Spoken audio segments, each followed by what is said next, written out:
Na semana que passou, duas notícias fizeram subir a pressão de muita gente no Brasil. Uma dizia que o presidente Lula não aumentou o salário mínimo, mas aumentou o auxílio reclusão, que é o valor pago às famílias de detentos com baixa renda. A outra dizia que a partir desse ano, todas as pessoas que ganham até o salário mínimo passariam a declarar imposto de renda. Duas informações que botaram fogo nas discussões políticas ainda em janeiro, primeiro mês do governo Lula. Quer entender esses dois assuntos? Então fica com a gente que o episódio de hoje vai te ajudar nessa missão. Esse é o Ninguém Morre de Tédio, podcast da Maga, um produto digital da Som Maior Comunicação, que já está disponível no YouTube e no Spotify. Na produção e apresentação, eu, Maga Estopassoli. A direção é de Arthur Lessa. O meu convidado de hoje é o Dr. Zeleí Crispim. Ele é advogado, tributarista, especialista em direito tributário e societário. E é ele quem vai nos ajudar a saber o que é fato, o que é boato sobre as polêmicas da semana.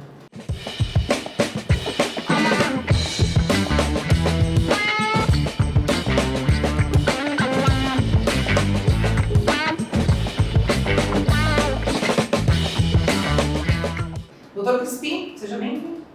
Boa tarde. Primeiro quero agradecer o convite, em poder esclarecer a polêmica, as polêmicas de... Foram duas, dois assuntos do auxílio reclusão e em relação ao imposto de renda sobre quem ganha o salário mínimo e meio. É isso que a gente vai começar pelo auxílio reclusão. Primeiro, o que é o auxílio reclusão? Quem tem direito? Quem recebe esse valor? Todos os presos, todas as famílias recebem? Não? Como é que funciona isso? Então, Maga, primeiro, como foi criado o auxílio reclusão? Como e quando? Então, o auxílio reclusão foi criado, na verdade, junto à fundação do Instituto de Aposentadoria e Pensões dos Marítimos em 1933, na gestão ainda do ex-presidente Getúlio Vargas. Mas a instauração do benefício, no entanto, só aconteceu em 1960, pela Lei 3.807, na gestão de Juscelino Kubitschek, o que tornou possível o pagamento do auxílio reclusão. Então, a primeira pergunta que todo mundo quer entender é o que é preciso para ter direito ao auxílio reclusão? Então, está preso? Teoricamente. Na verdade, o preso não recebe, que é uma confusão. Que a primeira confusão que o pessoal faz, acha que quem recebe é o preso. Não é. É a família. Vamos lá. Então, para que a família tenha direito ao auxílio reclusão, o preso ele tem que ter contribuído ao INSS pelo menos 24 meses antes de ser preso. Então, não é qualquer um preso que vai receber. Tá, então a primeira coisa que a gente vai esclarecer, o auxílio reclusão, ele não chega, Ele não é destinado ao preso. Ele não é destinado ao preso, esse é o primeiro ponto. Isso. Segundo ponto, não são todas as famílias desses presos que vão receber o auxílio reclusão, porque caso ele não tenha contribuído com a Previdência, por exemplo, já está fora, já não recebe. Existe uma série de requisitos. Esse é um deles. Então, quais são os requisitos? É melhor nominar que são poucos, mas são importantes para que as pessoas entendam quem tem direito a receber, Então, o primeiro, como eu falei, que era o preso tem que ter contribuído no mínimo 24 meses, como empregado, mas também como MEI. Se ele for MEI e ele tiver contribuído por 24 meses, também dá direito ao auxílio reclusão à família, Ser de baixa renda, uma questão óbvia, e apresentar... Ser de baixa renda é ter uma renda de quanto? Ele especifica isso? Nós vamos chegar lá. Esse é o ponto principal do problema que ocorreu, da confusão que ocorreu. Então, daí tem que ser apresentado pela família periodicamente a declaração de cárcere para confirmar se o segurado continua preso e assim garantir a manutenção do pagamento do auxílio, não está recebendo remuneração ou algum dos seguintes benefícios do INSS: auxílio por incapacidade temporária, pensão por morte, salário maternidade, aposentadoria ou abono de permanência em serviço. Então ele não é cumulativo. Não é cumulativo. Você recebe esse valor como Exatamente. outros. Tá. Exatamente. Mas quem recebe esse auxílio reclusão? Esse benefício, como eu falei inicialmente, é pago aos familiares, considerados dependentes do segurado. Então não é também qualquer um. familiar. Tá. Então, pela ordem, quem tem direito a receber? O companheiro ou companheira, né? Nesse caso, quem vive em união estável. Certo. O cônjuge, né? Filhos menores de 21 anos ou filhos inválidos ou com deficiência intelectual ou mental ou deficiência grave, pais do preso, né? No caso de um preso solteiro, né? E que os pais sejam carentes, né? Tá? Irmãos do preso, menores de 21 anos, ou irmãos inválidos ou com deficiência intelectual ou mental. Tem uma hierarquia ali que vai sendo obedecida. Sim. Mas, por exemplo, uma dúvida, doutor Crispim, a pessoa está presa e ela tem 3 filhos. Certo. Cada filho recebe um? Não. Um só É um salário. toda aquela família. É um salário, Certo. que a gente vai falar agora qual é o valor desse salário, que é a polêmica, né? Vamos deixar para o final. Né? E existe uma situação bem curiosa, que geralmente é só para quem está com reclusão, né? Mas existe uma possibilidade também de dependentes de presos no regime semiaberto ganharem. Aquele preso que foi recluso, que foi recolhido, até o dia 17 de novembro de 2019. Existe uma legislação que permitia, inclusive, para o preso em regime semiaberto, nos requisitos, né? Mas hoje não, hoje é só mesmo para quem está em reclusão. Regime fechado. Regime fechado. Tá? Então, isso é muito importante, né? Tem 2 pontos importantes ainda para tratar sobre o auxílio reclusão, que não tem direito ao auxílio os dependentes que recebem outros benefícios, como eu tinha passado ali naqueles requisitos, né? Tá? E em todos os casos, o benefício deixa de ser pago aos dependentes logo após o recluso cumprir o período de pena e ser dispensado da prisão. Por isso aquela exigência de que mensalmente a declaração de cárcere. Então, e agora a polêmica, tá, mas afinal... E aí? Qual é o valor? Qual é o valor? Só para saber qual Exatamente, é o valor. é 1.302 ou 1.754,18? Qual é o valor? Então, E estava todo mundo na internet. 1.302. E por que estava todo mundo na internet dizendo que era 1.700 e alguma coisa? Então, a polêmica está porque não foi realizada a leitura correta do artigo 5º da Portaria Interministerial MPS/MF 26/2023. Colocar lá no Google, vai achar Portaria Interministerial MPS/MF 26/2023, é o artigo 5º. O que diz esse artigo 5º que criou a confusão toda? Porque a gente está aqui para o quê? Para transcrever, né? Para traduzir a letra. Eu vou fazer a leitura e depois explicar o porquê que deu essa confusão toda. Tá. Então, o auxílio reclusão, a partir do dia 1º de janeiro de 2023, será devido aos dependentes do segurado de baixa renda recolhida à prisão em regime fechado, que não receber remuneração da empresa e nem estiver em gozo de auxílio por incapacidade temporária, pensão por morte, salário maternidade, aposentadoria ou abono de permanência em serviço que, no mês de recolhimento à prisão, tenha renda igual ou inferior a R$ 1.718, independentemente da quantidade de contratos ou de atividades exercidas, observado o valor de 1.302 a partir do dia 1º de janeiro de 2023. Então, essa foi a confusão. A confusão é o seguinte: para que a família tenha direito, esses dependentes tenham direito ao auxílio reclusão, a soma de remuneração deles não pode ultrapassar o valor de R$ 1.754,18. Essa foi a confusão. Quer dizer, é um requisito. Quer dizer que se o valor, né, desses valores que eles recebam for acima de R$ 1.754,18, não vai receber reclusão. Exatamente. E o valor do auxílio reclusão é de R$ 1.302. R$ 1.302. Exatamente. Tá, o salário mínimo. Ok, então o Lula aumentou o auxílio reclusão? Não aumentou, é fake. É fake. Exatamente. O que será que aconteceu essa confusão toda? Por falta de uma leitura correta da interpretação da norma legal. O senhor acredita que o próprio governo, todo mundo tenha falhado nessa comunicação e não deixar claro isso? Na verdade, a legislação não está clara. Tá. Né? Mas ela tem que estar clara para o público, né? Não, mas para o público também, mas a leitura foi distorcida. Porque ela deixa bem claro ali, né? Vou repetir novamente, para quem for fazer a leitura com calma vai entender.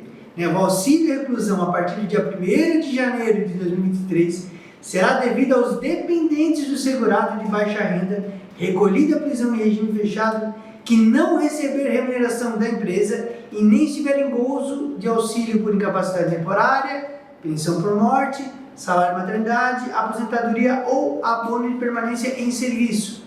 Então o que acontece? Ele já está dizendo que é o seguinte: tu vai ter direito a auxílio reclusão se tu não receberes de alguma empresa ou do próprio governo, que seria por auxílio de incapacidade temporária, pensão por morte, salário de maternidade ou aposentadoria ou abono de permanência, né, o valor de R$ 1.754,18. Está explicando isso. Se tu não receberes isso, independentemente da quantidade de contratos, porque o que ele quis dizer com isso? Eu poderia ter um trabalho e receber R$ 1.000 de um e 700 de outro. Me dá direito ao auxílio reclusão, porque deu 1.700, não deu o valor total. É isso que a legislação quis dizer. Entendi. Então, foi de interesse de alguém provocar essa confusão. Vamos pegar Talvez esse valor do talvez sim, ou porque não compreendeu a leitura. Né? Então, pronto. No primeiro assunto que a gente trouxe para cá, fato ou boato, é boato, não houve aumento do auxílio reclusão. Esse valor é igual ao que era praticado pelo ex-presidente Jair Bolsonaro? Como é que era essa legislação naquela época, senhor? Todo ano é corrigido. Né? Tá. Eu não tenho... Mas é corrigido porque é corrigido pela... geralmente é aplicado o salário mínimo. Sim. Né? Então, mas eu não tenho aqui o dado exato, mas todo ano é corrigido. Né? E geralmente se aplica o salário mínimo para isso. Aí os requisitos geralmente são esses que tem que ter. Então, aqui eles criaram esse critério, talvez por isso que criou essa confusão, de 1.754,18. Ele veio à tona. Que veio à tona esse comentário. Outro assunto que a gente viu todo mundo falando essa semana é com relação à declaração do imposto de renda. E aí eu queria ouvi-lo a respeito disso. Quem vai pagar imposto de renda a partir de 2023? Todo mundo vai pagar imposto de renda? Isso era fato? Era fake? Quando eu digo para meus amigos e para clientes, né, que assim, aqui, político não mente, político ele cumpre o que a campanha, de um jeito ou de outro, cumpriu a campanha. O que ele falou, no meu programa eu vou incluir todo pobre no meu orçamento, e ele conseguiu, porque um salário mínimo, né, um salário e meio, hoje qualquer contribuinte que ganhe, né, um salário mínimo e meio vai contribuir com o imposto de renda. Vão pagar 7,5. Ou seja, de uma maneira bem simples, para qualquer um entender, um salário do ano vai ser destinado ao imposto de renda. Vai trabalhar um mês só para pagar o imposto de renda. Literalmente falando. Né? Esse já é um problema que já vem se estendendo há muito tempo, né? Então, para vocês entenderem, o último ajuste mesmo integral foi só em 1996. Foi o último ajuste integral. Parcial foi em 2016. Então, hoje a defasagem acumulada do imposto de renda é de 147,87%. Tá? O que significa isso? As pessoas que se tivesse o governo já editado uma norma indicando que todo ano fosse corrigido a base de isenção do imposto de renda, quem ganhasse esse ano, o 4.719,84 seria isento. Né? Mas ninguém fez. Os governos anteriores também não fizeram. Né? Por que não fizeram? Porque dá uma boa rentabilidade. Né? Então, assim, eu gosto de brincar também, o pessoal fala muito, pouca farinha, meu pirão primeiro. Com certeza. Então, e é o que acontece com o governo. E esse ano eu acredito que vai ser bem complicado eles fazerem qualquer ajuste, por quê? Porque o gasto aumentou bastante, criaram um monte de ministério, né? Então, automaticamente aumenta-se o custo, né, governamental, aumentando o custo, preciso de arrecadação. Então, e até saiu, eu vi uma notícia essa semana que o Haddad falou que gostaria muito de fazer, mas poderia valer só a partir de 2024. Balela! Ele pode editar hoje e valer a partir de amanhã. Por quê? Que nessa ocasião dá para fazer isso, né? Porque não fere o princípio da anterioridade. É isso que eu queria te perguntar. Não fere. Vamos chegar nesse ponto. Não fere. Como é que fica o princípio da anterioridade nesse caso? Não fica porque é o seguinte, não há aumento de tributo. Há uma concessão. Mas a correção é a correção do valor na tabela para dar um benefício ao contribuinte. Não é um malefício, é um benefício. E esse benefício ele pode ser dado de imediato. Né? O que não pode ocorrer é o evento de tributação surpresa. Por isso que existe a proteção constitucional do princípio da anterioridade. Né? Existe até duas, né? A nonagesmal, que seja que é aquela de 90 dias, né, para alguns tributos, e para outros até a de um exercício. Né? Se fez agora a alteração legislativa, passa a valer no ano seguinte. Para quê? Para que haja segurança jurídica, para que as pessoas possam reorganizar o orçamento. E até para que o governo que está saindo não coloque o governo que está entrando numa tranqueira. Numa tranqueira. Com certeza. Mas o Lula poderia ter feito isso de outra forma? O senhor acredita? O senhor vê de outra forma? O Lula pode fazer isso hoje, amanhã. De outra forma? Não, o ajuste da tabela pode ser feito o próprio governo executivo pode fazer isso. Não depende do Congresso. Não depende. Então, agora, qual é a estratégia, né, do Haddad, que é o ministro da Economia, e do próprio Lula? A estratégia é a seguinte: a gente não vai atualizar a tabela para a gente negociar a reforma tributária. Essa é a estratégia. Né? Só que quem sofre com isso é o mais pobre. É o mais pobre. Né? Porque quem ganha muito dinheiro, eu acho que uma injustiça que nós temos ainda no Brasil. Você acha que quem ganha mais tem que pagar mais imposto? Acho.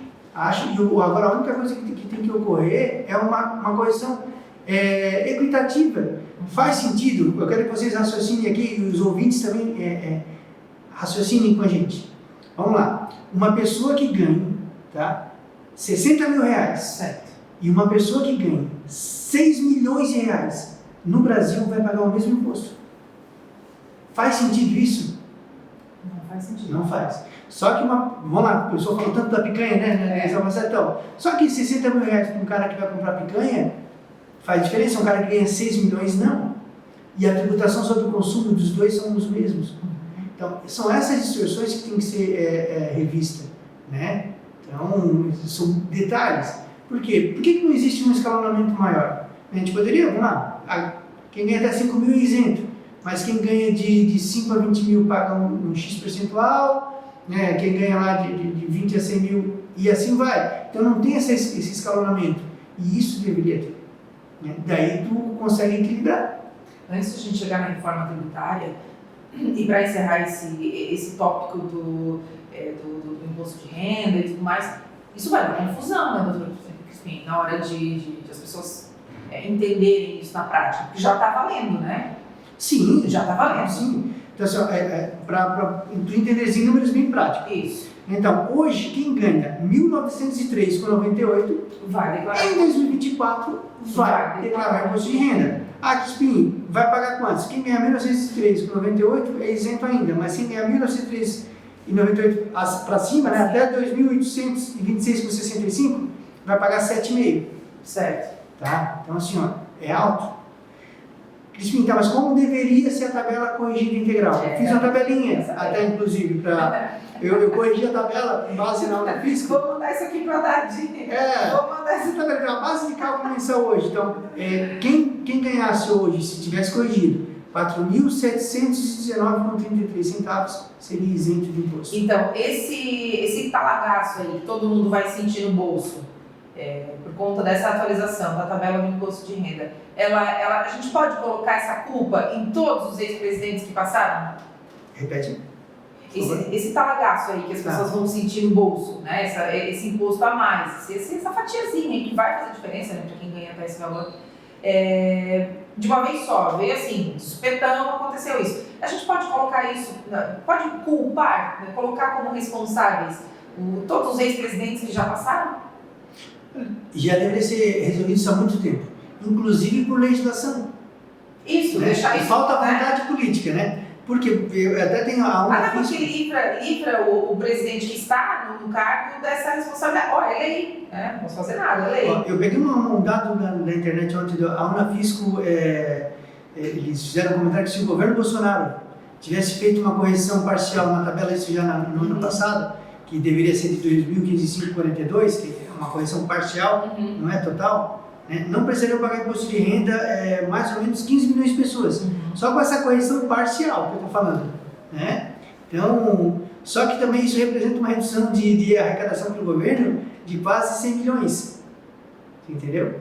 Então, e por isso que há essa falta de vontade. Claro, se for fazer a correção mesmo devida, né, que seria de 4.619,33, muita gente deixaria de pagar o imposto de renda. Então, por que então não ser feito agora essa correção? Dá tempo ainda? Sim, a declaração vai começar em março, de março a abril, por aí. Então, você pode fazer inclusive no mês de março. Então, eles têm tempo para fazer. Não há nenhum impedimento para que o ministro da Economia reveja e faça, pelo menos parcialmente. Né? Isso é necessário. Claro, mas eu não acredito que ocorra isso, tecnicamente falando.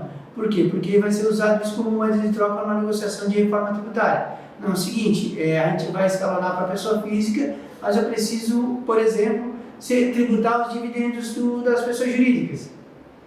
De algum modo eles vão querer fazer isso. Para tentar compensar o governo sempre faz assim, se o governo tira alguma coisa, ele vai tomar de algum modo.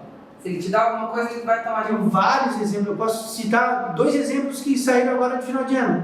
Uma no governo Bolsonaro e outra do Lula, para não dizer que tá puxando farinha para nenhum dos dois. Para o bilhão, mais farinha para o bilhão. Isso, então no final do ano, então, o governo Bolsonaro, ele editou uma norma mandando excluir o crédito do PIS/COFINS sobre o IPI destacado para as indústrias. Na prática é o seguinte, eu compro um insumo para fazer um celular, e custa, sei lá, esse insumo R$1.000.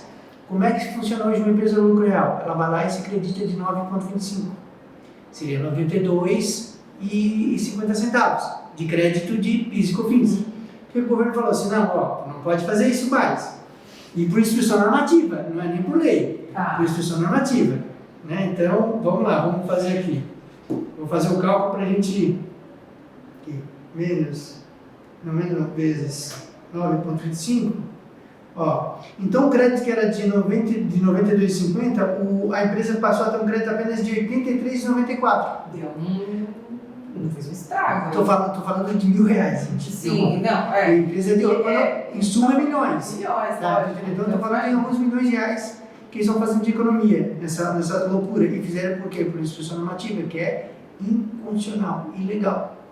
Então, isso vai gerar o quê? Várias demandas tributárias. Né? Um exemplo bem claro que ocorreu, né? E por que fizeram isso? Né? Porque em 2017 o STF julgou a exclusão de ICMS, PIS e COFINS. Então, sempre que tu vende um produto, o que o fisco falou? Tu vendeu o produto, de ICMS é a receita do Estado, não da empresa. Então, exclui-se o ICMS da base de cálculo da apuração do PIS e COFINS. Foi isso que aconteceu. Agora o governo, para poder recuperar isso, através de medida provisória, agora foi o Lula, né? Fez o quê? Criou uma medida provisória dizendo o seguinte, não, beleza, na tua venda tu exclui o ICMS da base de cálculo PIS e COFINS, mas na compra tu vai ter que excluir também. Por medida provisória, o que é ilegal também. Isso sim, isso depende de quê? Do Congresso. Tem que ser levado a um projeto de lei, ser debatido no Senado. Melhorado. E daí se aprova, porque tem que ser aprovado pelo Legislativo, e não pelo Executivo. O Executivo não pode onerar. Na prática, o que significa esse exemplo que tu deu? Na prática, o que eu dei é o seguinte: o governo federal fez com que o crédito que a empresa tem de PIS e COFINS fosse diminuído.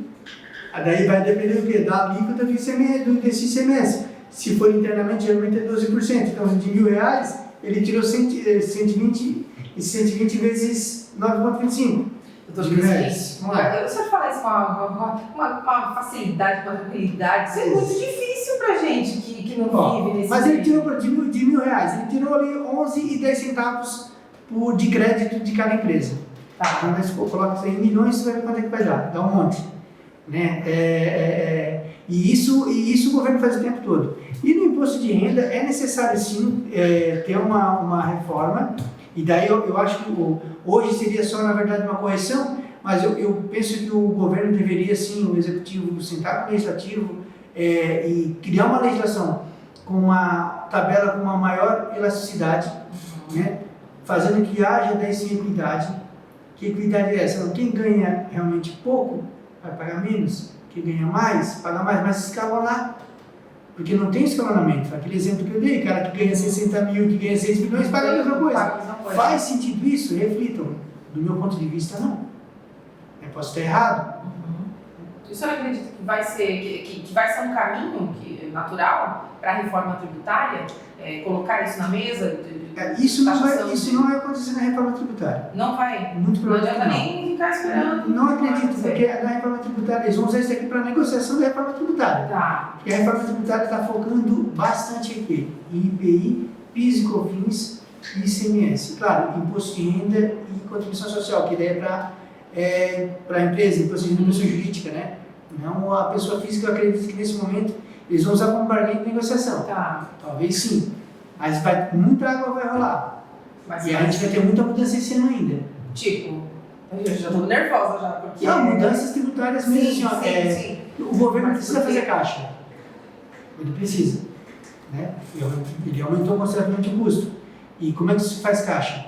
Editando norma, tributando. Então vai ter muito debate. A gente vai pagar mais imposto. É provável. Tá? É provável. Porque o que acontece, qual é a maior discussão nessa? Já conversei inclusive com a Delor em outra oportunidade aqui, né, sobre a reforma tributária, quando estava bem aquecido, e agora vai se tornar aquecido novamente em razão da necessidade realmente de uma reforma, que é o tempo de transição. Porque o que o governo pretende fazer? Ele quer criar a nova regra, mas manter por um período aquela, com os valores menores, mas claro, mas querem manter. Então é só uma confusão. Não, já está uma confusão. Sim. Não, o tributo já é uma confusão. Já é uma confusão. Eu sou completamente confusa, gente. Mas é bem bom. Eu estou fazendo cara de costume, mas assim, ó, é muito complexo esse assunto. Muito complexo. Por isso que a gente brinca, e tem inclusive no Google, quem quiser comprar, livro Manicômio Tributário. Tá? Porque literalmente o direito tributário no Brasil é um manicômio. Imagina só a gente explicar para um estrangeiro manicômio tributário. É seu, sim? Não é meu. É tirado da Taliba, tá. Um dos maiores professores mais tributaristas da história do Brasil. Se fosse teu, eu já ia pedir autorização para a gente usar como nome do podcast, né? Manicômio tributário, que é sensacional. Não, mas o nome tu pode usar, não tem problema nenhum. Quando tiver um debate, a gente vai falar sobre o manicômio tributário. Alguma confusão tributária tem o tempo todo. Confuso. Imagina então explicar para um estrangeiro. Lógico. Porque um estrangeiro chega, muitas vezes aparece estrangeiro querendo abrir negócios no Brasil, me procuram, né? E daí eu faço o planejamento tributário e a reorganização societária para isso. Né? Então, quer dizer, eu que constituo o contrato social, mostro o reflexo tributário dele nessa operação, como ele vai fazer. Né? E daí explicar para esse estrangeiro que é o seguinte, que se ele abrir a empresa em Santa Catarina, ele vai ter uma tributação. Se ele abrir no Nordeste, ele vai ter outra. Se ele abrir no Rio Grande do Sul, que é aqui do lado, vai ter outra. É muito complicado. Muito complicado. E tem como explicar isso? Porque como é que tu vai explicar, né? Tem como explicar, mas é complicado do estrangeiro entender essa situação. Mas o Brasil não é uma coisa só? Por que é diferente do Brasil? Por causa das federações, né? Cada estado tem a sua forma de tributar. É justo isso? E agora, o que é justo? É justo o estado pagar mais e pagar menos? Isso vai daí da administração de receita. Santa Catarina hoje, por exemplo, é um dos estados que tem uma das maiores arrecadações do Brasil e a tributação é muito melhor do que outros estados. A tributação dele não é uma tributação ruim comparada a outros estados. Por exemplo, eu gosto de usar o Rio Grande do Sul, que é do lado aqui. Rio Grande do Sul tributa pelo menos 1% a mais o ICMS em relação a Santa Catarina. E isso faz uma tremenda diferença nas operações. Né? Então, teria que haver essas mudanças. Né? E essa mudança de tributação, daí não é só a tributação sobre o consumo. Aí melhorar a tributação, diminuir a tributação sobre o consumo, né? E equalizar a tabela do imposto de renda. Daí a gente consegue ter mais o quê? Igualdade social. Por quê? Porque para um pobre comprar uma picanha e um rico comprar picanha vai ser a mesma coisa. A tributação sobre o consumo ela é pequena. Né? E a tributação sobre a renda ela é equalizada. Né? Entendi. Aquele que ganha pouco vai pagar pouco. E aí vai sobrar mais dinheiro para que ele possa ter mais poder de consumo. E é esse mecanismo que tem que haver. Quanto tempo vai levar para acontecer isso? Não sei. No meio jurídico, enfim, essa teoria da tributação maior para quem ganha mais, ela é bem aceita? É bem aceita. É bem aceita. E por que a gente não pauta? Por que não está lá na mesa ainda? Falta pressão de quem? Falta os políticos levarem essa discussão? O que está faltando? Quem é que está lá no debate? Quem tem dinheiro? Quem é que faz o lobismo do país? Quem tem dinheiro? Né? Quem dita a regra é quem tem dinheiro. Então é difícil de fazer isso. Né? Porque a partir do momento que tu onera... Então, só que tem que ter um equilíbrio. Então, é essa confusão que se faz muito, né? Porque eu vejo o tempo todo o Lula falar assim, que a gente tem que tributar o rico. Não é tributar o rico. É fazer uma tributação mais proporcional, exatamente. Sim. Por quê? Quem gera emprego, quem gera riqueza é o rico. Então tu não pode onerar o rico, porque o rico faz simplesmente o seguinte: tu quer me onerar? Beleza, eu tiro dinheiro daqui, eu jogo para qualquer país, eu tenho dinheiro. Então a gente não pode ter essa mentalidade achando que tributando mais rico a gente vai ajudar o pobre. Pelo contrário, a gente vai deixar o pobre mais pobre. Porque quem tem dinheiro vai investir aonde tem retorno. Né? O que tem que haver, obviamente, Estou ficando sem esperança, então a gente não vai ter a tributação da taxação das fortunas nunca, é isso? Não sei, isso eu não posso dizer. É uma palavra muito forte. Não sei, não sei porque assim, não dá pra gente dizer quando vai acontecer isso. Eu vou ser sincero, até eu, do meu ponto de vista, eu vejo que seria o maior erro o governo brasileiro querer tributar grandes fortunas. Né? Então, por quê? Muito simples. Querem me tributar? Leva o dinheiro para fora. Qual é a vantagem do Brasil nisso? Então, qual seria a forma de fazer isso? A forma de fazer é pegar as operações, exatamente. Vamos pegar as operações, vamos tributar. Mas de que forma? Daí ter um equilíbrio, que é o escalonamento. Hoje é feito como é mais ou menos feito hoje no Simples Nacional? A empresa do Simples Nacional, que o cara que ganha lá de R$1 a 180 mil reais, ele paga, por exemplo, vamos lá, vai o anexo 4, que eu me lembro de cabeça, né? Ele vai pagar inicialmente 4%. Ótimo. O cara lá que vai ganhar de 180 mil a 360 mil, ele vai pagar lá 6%. Então, criar essa escala. Então, mais ou menos tinha que ter isso para o empresário também, né? Porque daí tu cria o equilíbrio. Poxa, se tu tá faturando, ou no caso de quem está no lucro real, tu tem um lucro líquido de tantos, de X valor, vai ter X tributação. Né? Se tu passar dessa escala, tu vai para uma tributação como adicional, como já existe no imposto de renda hoje, né? Mas é muito limitado. Hoje, se tu ganha, se tem um lucro líquido de 20 mil, né, tem adicional de 10% de imposto de renda da pessoa jurídica. Então, poderia se criar esse tipo de escala. Mas isso é uma coisa que tem que ser muito bem estudada, né? Não é uma coisa que dá para a gente discutir aqui, debater e colocar em prática. É uma coisa muito... Doutor Crispim, o sistema tributário do Brasil é um dos mais complexos do mundo? Ou tem piores? É um dos mais complexos do mundo, mas tem piores. Tem piores. Exemplo, a Alemanha. Eu perguntava, né? A Alemanha é bem complicada. Bem complicada. E o Brasil, na verdade, a legislação brasileira é tão complexa que eu participo de alguns congressos internacionais, né? E esses congressos, a gente, na verdade, os estrangeiros querem estudar a nossa legislação porque ela é complexa, mas a gente é avançado. Ela é boa? Em algumas coisas, sim, ela é muito boa. Os nossos debates são muito bons, né? Então, mas existe legislação bem pior. É só pegar a legislação alemã, ela é, dando um exemplo bem prático, ela é bem complexo mesmo. Né? E tem como... E a tributação é mais alta do que a nossa. É mais alta? É. Mas aí a gente está falando de uma outra realidade, né? Mas também não é outra realidade, porque é o seguinte, que é uma confusão que o pessoal faz muito, mas lá ele ganha em euro, mas ele paga em euro. Ele paga em euro, lógico, então, assim, tem euro e ele sai em euro. E aqui em reais tu vai pagar em reais também. Então, a única diferença que tem lá, o que acontece, que eu vejo, né? Se eu viajar para a Europa, eu vejo isso. Então, um pedreiro e um médico, a diferença salarial, ela é muito pequena.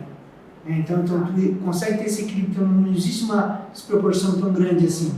E aqui no Brasil a gente tem isso ainda. É cultural, né? É forte isso, né? Não vou dizer nem que é cultural, na verdade, daí são esses ajustes que eu falei. Né? É que a carga tributária maior sempre é para o mais pobre. Né? Porque assim, o pobre não paga imposto de renda aqui, né?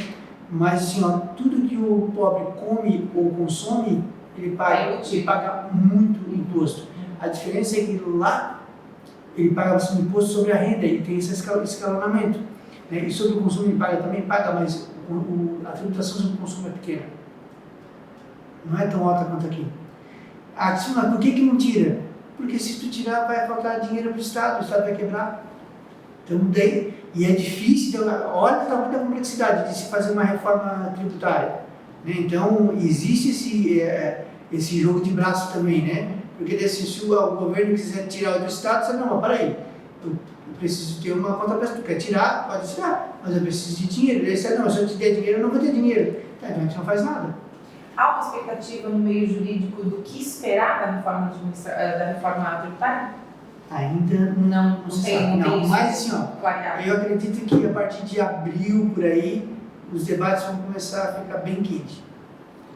Tá? Porque já está... Na verdade, já existem vários projetos, já se discute muito, né? O que falta mesmo é um afinamento do Congresso para achar assim, vamos começar. E é bem provável, muito provável, está gravado, né? Muito provável que essa reforma vai ser fatiada. Eles vão fazer, por isso que eu te falei que não vai entrar, eles vão fazer reforma fatiada para conseguir fazer. E eu acredito que é a maneira mais fácil de fazer a reforma tributária, em que pese ser ruim, né, para as operações, mas é a maneira mais criativa de se fazer e fazer acontecer. Criativa é uma boa maneira para definir a aprovação, né? Para conseguir aprovar. Se colocar tudo, não passa nada. Não passa, com certeza. Muito complexo esse assunto. É bem complexo, muito complexo. Tô abafada aqui, porque a gente vai puxando um fio de algo que parece simples, né? É bem complexo, mas todo mundo sabe que tem duas coisas que a gente não foge na vida. O quê? Da morte e dos impostos. Bom, com essa definição que parece que resume bem, né, o nosso país, a gente encerra o nosso episódio de hoje. Obrigada pela tua disponibilidade. Eu agradeço aí participar desse podcast, né, e estou à disposição para novas oportunidades. Com certeza. Se tiver mais debates tributários, a gente vai te chamar para tentar entender esse assunto que é complexo, vai continuar sendo complexo, não tem como simplificar o que não é simples, né? Então, é isso. Mas muito obrigada pela vinda, para a gente esclarecer esses dois temas aí que realmente foram muito quentes nas redes sociais e me preocupa muito a distorção das informações, né? Então, doa quem doer, se foi Jair Bolsonaro, se foi o Lula, se foi o FHC, se foi a Dilma, se foi o Temer, enfim, todo mundo que passou por lá tem um dedinho. É que quem se arrastando desde lá, né? Quem se arrastando. Então é importante a gente esclarecer. Obrigada, viu? Esse é o Ninguém Morre de Tédio, um podcast da Maga, um produto digital da sua maior comunicação. E o episódio dessa semana fica por aqui. Semana que vem a gente está de volta. Até lá!